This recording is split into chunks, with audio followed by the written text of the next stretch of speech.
Seorang yang zuhud itu tidak terpengaruh oleh pujian dan cacian.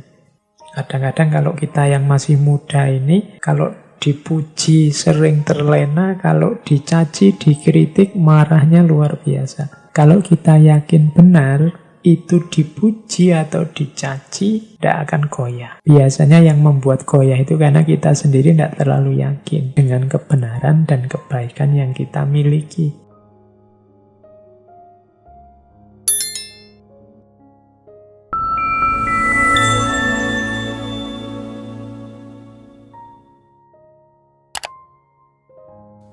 Assalamualaikum warahmatullahi wabarakatuh. Bismillahirrahmanirrahim.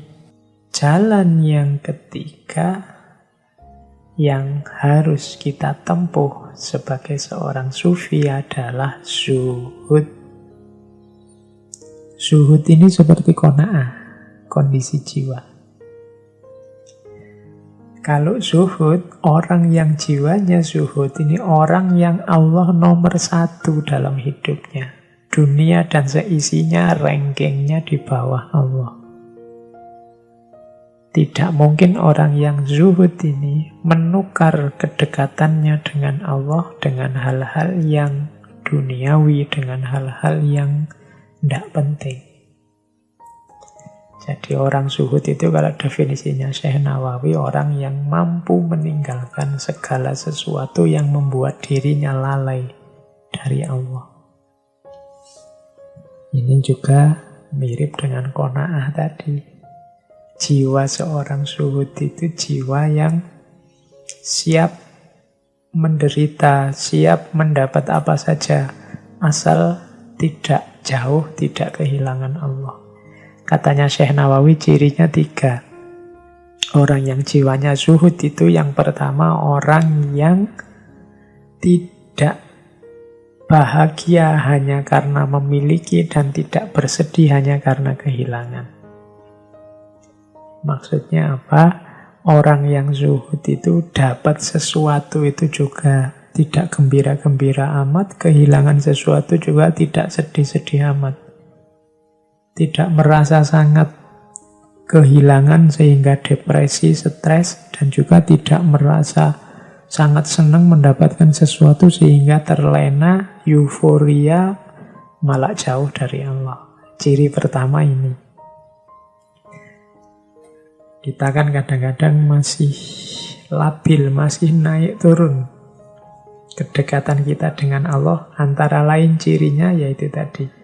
Kita sering bahagia yang over ketika mendapatkan sesuatu atau bersedih yang over ketika kehilangan sesuatu. Kalau kita semacam ini berarti jiwa kita belum jiwa yang zuhud. Ciri kedua, seorang yang zuhud itu tidak terpengaruh oleh pujian dan cacian. Ada orang muji, dia tidak wow, hebatnya aku, atau wah, luar biasanya aku. Dan ada orang mencaci, ada orang mengkritik, dia tidak drop, dia tidak marah, dia tidak kemerungsung, biasa saja. Kadang-kadang kalau kita yang masih muda ini, kalau dipuji sering terlena, kalau dicaci, dikritik, marahnya luar biasa. Kalau postingan kita apa, terus ada yang komentari jelek, atau ada yang ngasih jempol bawah, oh itu kan kita sudah panas. Kalau ketemu orangnya, pingin saya jelaskan Pak detailnya, pingin saya jawab Pak, itu berarti kita masih terpengaruh oleh pujian dan cacian. Orang yang masih mudah terpengaruh ini biasanya sebenarnya dia belum menemukan kemantapan dalam hatinya tentang kebenaran atau kebaikan yang dia miliki. Kalau kita yakin benar, itu dipuji atau dicaci, tidak akan goyah. Kalau kita yakin baik, dipuji atau dicaci, tidak akan goyah. Biasanya yang membuat goyah itu karena kita sendiri tidak terlalu yakin dengan kebenaran dan kebaikan yang kita miliki. Kalau sudah yakin, ya tidak kaget. Ada orang muji, Alhamdulillah semua bukan jasaku, tapi semua adalah anugerahnya Allah. Ada orang mencaci, ada orang mengkritik, Alhamdulillah aku dapat kesempatan untuk evaluasi. Jangan-jangan memang ada yang keliru. Sehingga setelah ini aku bisa memperbaiki diri. Tidak terpengaruh lagi. Ini berarti jiwa yang zuhud. Yang ketiga, cirinya orang zuhud itu karena sudah punya ciri 1 dan ciri 2, orang zuhud ini biasanya hidupnya gembira. Kenapa gembira? Ya karena sudah stabil. Tidak kaget kalau dapat sesuatu, kemudian tidak sedih kalau kehilangan sesuatu, tidak terpengaruh oleh pujian dan cacian, ya pasti saja dia gembira, hidupnya stabil, tenang, ada apa-apa tidak kaget. Jalan sufi yang ketiga, zuhud. Jadi, ayo tobat, mari membentuk jiwa yang qanaah. Yang ketiga, mari membentuk jiwa yang zuhud. Yang keempat, untuk menempuh jalan sufi, kita harus tidak bosan menambah ilmu, tidak bosan belajar ilmu syariat. Kalau pakai istilahnya Syekh Nawawi. Ilmu syariat itu menurut Syekh Nawawi ada 3. Yang pertama, membahas tentang hal-hal lahiriah yang harus kita jalankan. Apakah itu ibadah, apakah itu muamalah. Ilmunya namanya ilmu fikih. Tentang wudhu, tentang sholat, tentang zakat, tentang haji. Ini namanya ilmu fikih. Belajar tentang peribadatan dan muamalah kita di hadapan Allah dari aspek fisiknya, lahiriahnya. Harus tahu ini. Kalau ini tidak tahu nanti tidak ada dasarnya. Tadi kan di depan dasarnya orang nyampe ke makom hakikat itu harus didahului oleh tarekat yang didasari oleh syariat. Maka harus kenal ilmu yang pertama ini, fikih. Dan juga harus kenal ilmu yang kedua, ilmu akidah. Akidah ini berhubungan dengan keimanan. Kenapa ini penting? Ya karena dasarnya semua perilaku agama itu akidah. Keimanan kita pada Allah.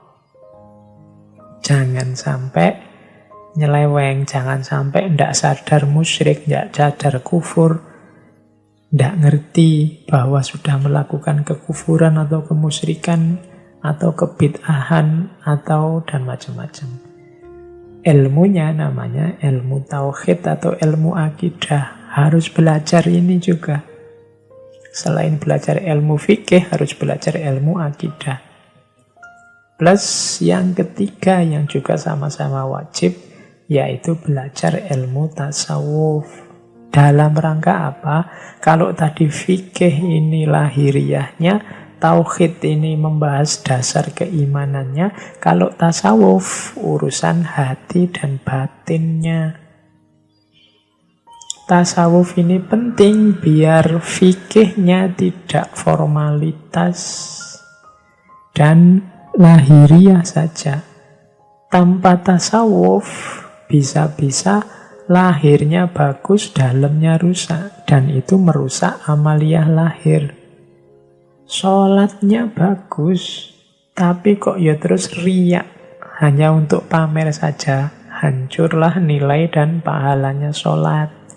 Hajinya sih luar biasa, bolak-balik, tapi kok ya terus jadi orang sombong, merasa lebih dari yang lain. Rusaklah pahala keutamaan haji yang dia lakukan. Zakat tidak berhenti-berhenti, sedekah, infak, membantu tetangganya yang fakir miskin. Tapi kok masih ada dengki. rusaklah dimensi batinnya dan amalia lahirnya otomatis juga ikut rusak. Maka ilmu tasawuf penting untuk menjaga ini semua. Jadi menurut Syekh Nawawi yang keempat, seorang yang berjalan di jalan sufi harus tetap mau belajar, nambah wawasan, meluaskan ilmu. Jangan merasa, wah saya sudah makrifat ini Pak, tidak perlu belajar lagi. Saya sudah kasyaf ini Pak, ilmunya laduni kabeh, tidak butuh belajar lagi. Tidak. Coba teman-teman perhatikan para sufi, para ulama itu. Sampai tua, bahkan sampai meninggal, masih aktif berkarya, masih aktif ngaji, masih aktif belajar. Karena manusia tidak ada yang sempurna, tidak ada yang final 100% mutlak, tidak ada. Selalu ada kurangnya, selalu ada keplesetnya, selalu ada lemahnya. Maka harus mau terus belajar nambah ilmu.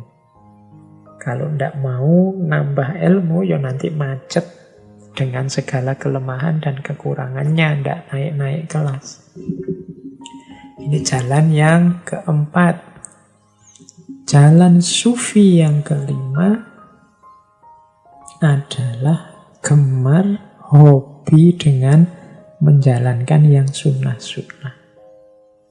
Pak, saya cita-citanya sufi Pak, tapi kalau sholat malam kok berat ya Pak? Sholat rawatib enggak pernah Pak. Puasa juga ya kalau Ramadan aja Pak. Nah, yang semacam ini berarti tidak gemar dengan yang sunnah-sunnah. Seorang sufi itu biasanya cinta, gemar, hobi dengan yang sunnah-sunnah. Kalau teman-teman membaca riwayat hidup, biografi para aulia, para ulama itu coba diperhatikan.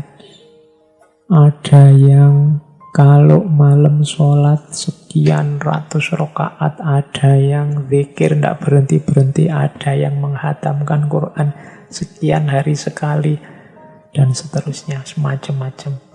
Menunjukkan bahwa mereka sangat gemar dengan hal-hal yang sunnah. Jadi hidupkan ini kalau kita memang ingin menempuh jalan sufi. Sufi kok tidak suka yang sunnah-sunnah, pokoknya yang wajib-wajib tok wis cukup, berarti belum mantap niatnya untuk menempuh jalan sufi. Karena seorang sufi itu seorang yang sangat cinta dengan Allah, ingin selalu bersama Allah, ingin selalu dekat, ingin selalu bersama, sehingga apapun media, apapun momen yang memungkinkan untuk dekat dengan Allah dimanfaatkan sebaik-baiknya. Termasuk yang sunnah-sunnah ini. Di antara kegemaran pada yang sunnah adalah memperhatikan adab serta akhlak. Menurut Syekh Nawawi, adab ini ada 4. Yang pertama, adab syar'i. Yang kedua, adab tabi'i. Yang ketiga, adab kasbi. Yang keempat, adab sufi. Ini berarti apa? Ayo memperhatikan 4 hal ini. Biar kita masuk dalam kategori orang yang akhlak dan adabnya baik. Yang pertama apa? Adab syar'i. Adab syar'i itu berarti ayo memperhatikan teknis, syarat, rukun, aturan main yang benar saat kita menjalankan perintah Allah dan menjauhi larangannya. Ini namanya adab syar'i. Cara wudhu yang benar, cara sholat yang benar, cara haji yang benar. Nah, ini namanya adab syar'i. Yang kedua, adab tabi'i. adab tabi'i ini maksudnya apa? Membentuk karakter. Ayo jadi orang yang jujur. Ayo jadi orang yang penyayang. Ayo jadi orang yang pemaaf. Ini namanya adab tabi'i. Ini juga harus diperhatikan untuk membuat kita jadi orang yang beradab serta berakhlak. Yang ketiga, adab kasbi. Adab kasbi ini cara kita, upaya kita untuk memperoleh sesuatu dalam hidup. Cara kita cari uang, cara kita cari ilmu, cara kita dan lain sebagainya. Kasab itu kan artinya memperoleh. Kita punya target, punya cita-cita, punya keinginan duniawi, maka harus kita perhatikan cara memperolehnya. Itu namanya adab kasbi. Yang keempat, adab sufi. Kalau adab sufi ini hubungannya dengan akhlak yang diajarkan dalam tasawuf. Misalnya adab sufi itu mata dipakai untuk melihat apa, jangan melihat apa. Tangan dipakai untuk apa, jangan dipakai untuk apa. Di banyak tema sufi sering kita bahas. Atau silahkan dicek misalnya di Bidayatul Hidayah, itu seperti kemarin. Hidung, apa yang harus dilakukan dan jangan dilakukan. Telinga, apa yang harus dilakukan dan jangan dilakukan. Nah, ini namanya adab sufi. Jadi di antara hobi kegemaran seorang sufi pada yang sunnah adalah perhatian terhadap akhlak serta adab. Yang itu isinya adab syar'i. Ayo diperhatikan cara teknis, metode yang benar untuk menjalankan syariat Allah. Yang kedua adab tabi'i.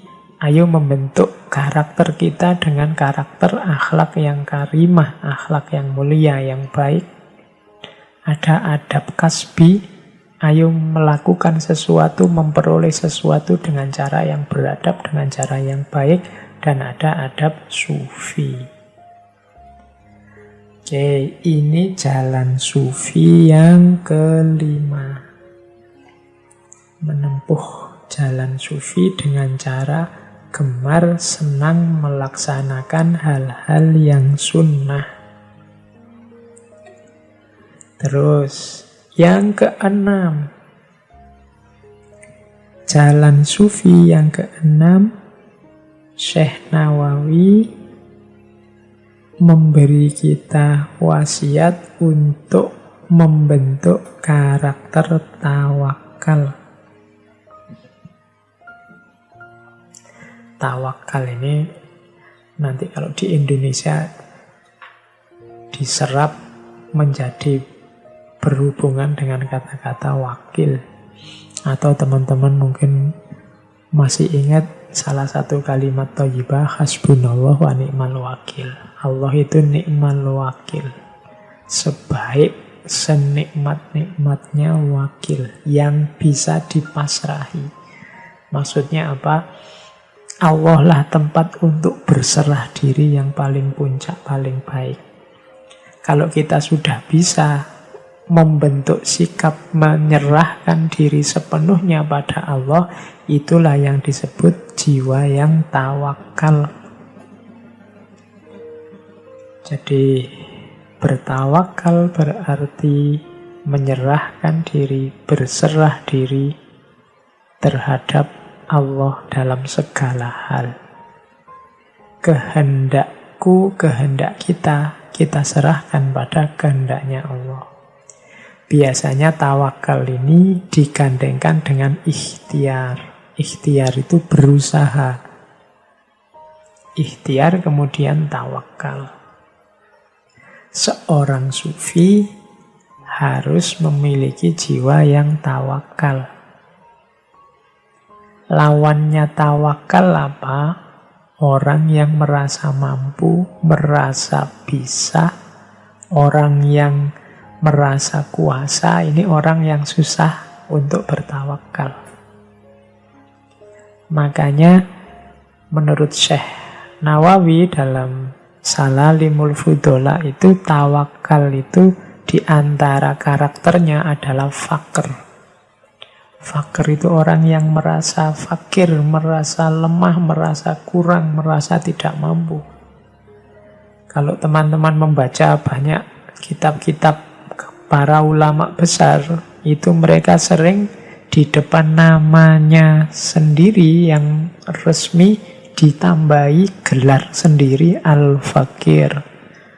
Orang yang fakir, orang yang lemah, orang yang miskin, orang yang tidak punya daya, tidak punya kuasa. Nah, orang yang merasa diri fakir ini mudah untuk tawakal, berserah diri pada Allah. Tapi orang yang merasa dirinya kaya, merasa dirinya pinter, merasa dirinya mampu, merasa dirinya kuasa, susah untuk tawakal. Tidak mungkin dia memasrahkan kepada Allah karena jiwanya sendiri sudah jiwa merasa bisa, merasa penting, merasa besar. Untuk bisa tawakal dibutuhkan kesadaran akan fakir, diri kita sendiri yang lemah, yang kurang. Nah, sufi harus punya jiwa tawakal karena tidak mungkin seorang sufi itu tinggi hati, sombong, dan lain sebagainya. Terus itu yang keenam. Jadi apa saja tadi? Taubat, kemudian qanaah, kemudian zuhud, kemudian mau belajar terus, kemudian senang melakukan hal-hal yang sunnah. Yang keenam tawakal. Yang ketujuh ikhlas. Ikhlas ini sudah banyak dijelaskan dalam ngaji filsafat juga beberapa kali di beberapa tema kita jelaskan tentang ikhlas.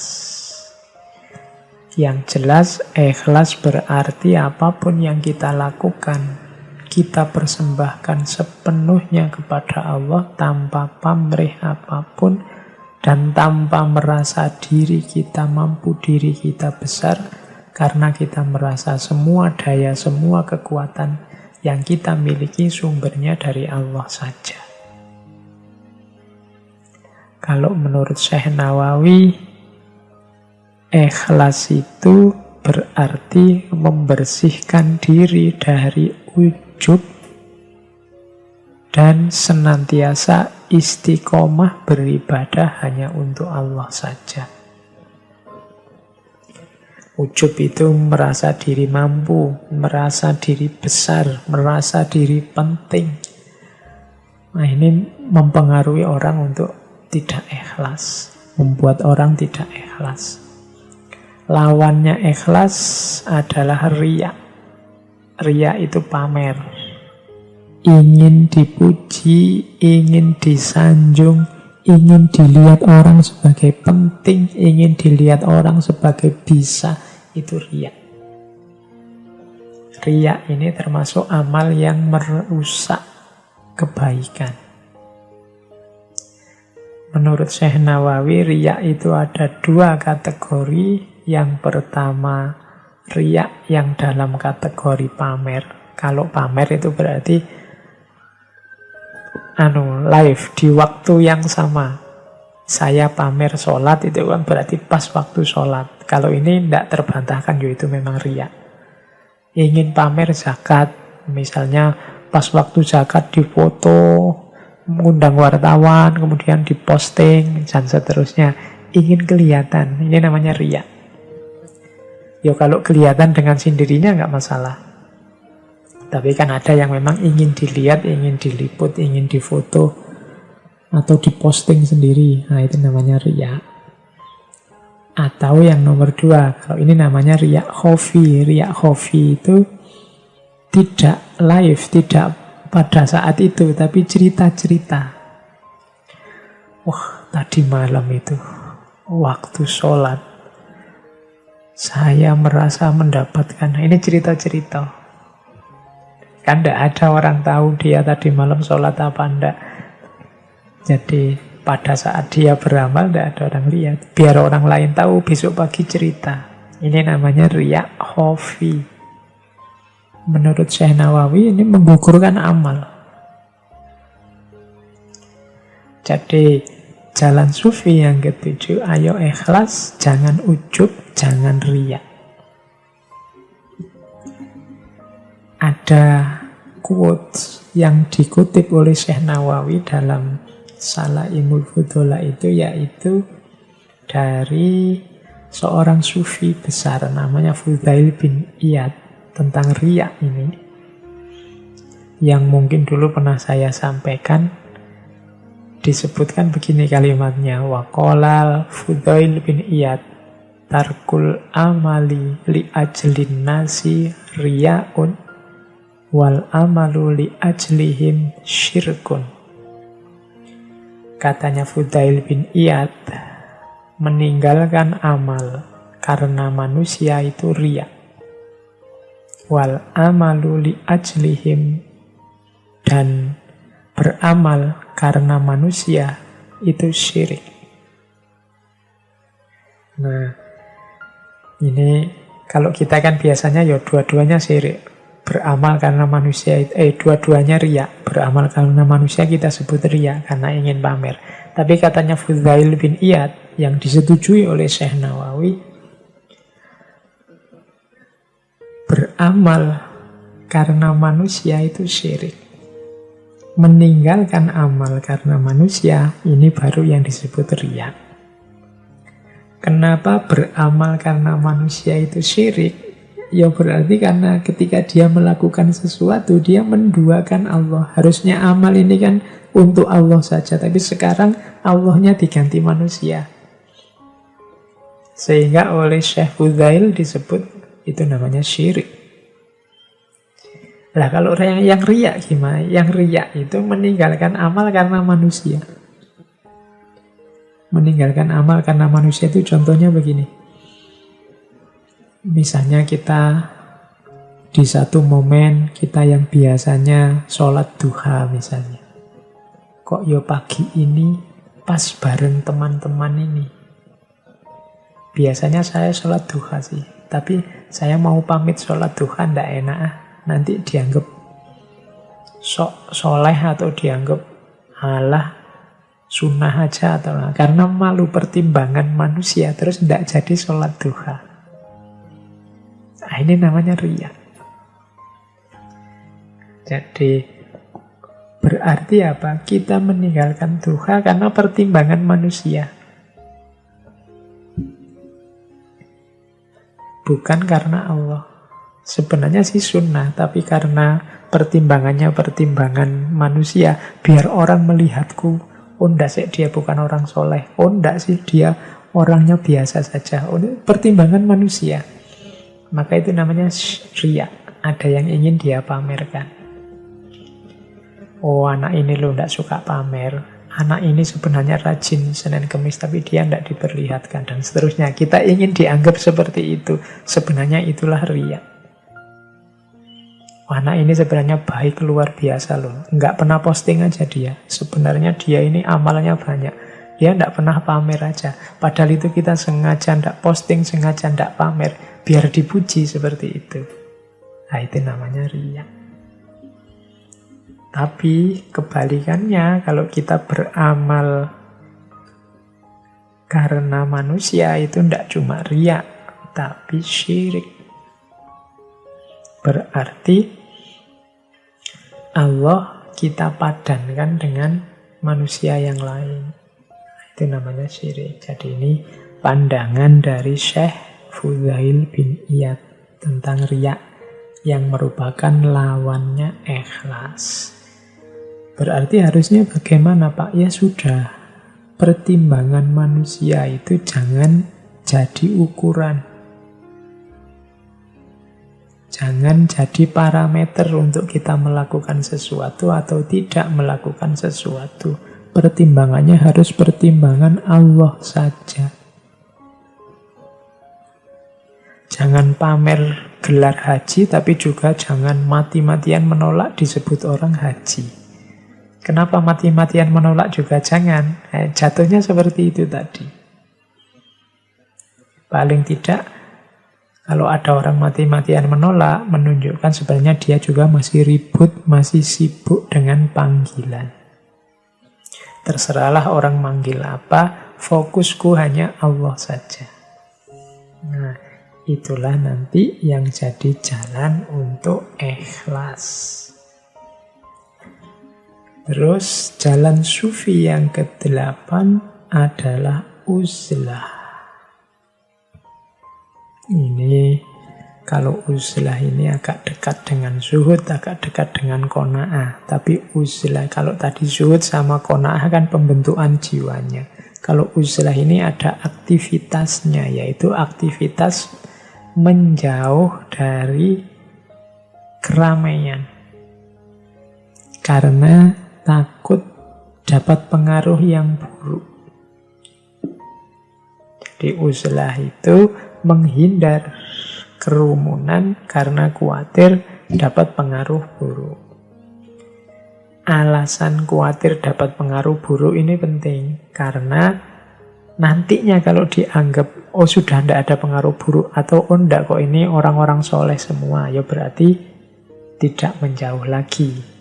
Mungkin sudah balik mendekat karena bisa mengambil manfaat. Jadi uzlah itu kalau merasa, misalnya sampean merasa, wah saya ini kalau masih bareng teman-temanku ini, ndak iso aku soleh-soleh ini, ndak iso aku beres batinku.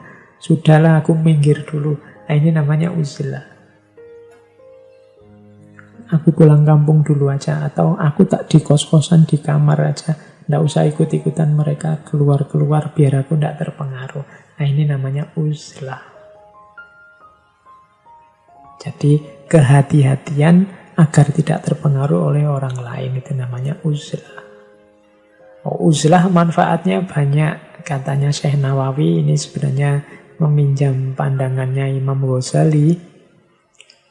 Uzlah itu yang pertama membuat kita fokus beribadah dan fokus untuk tafakkur.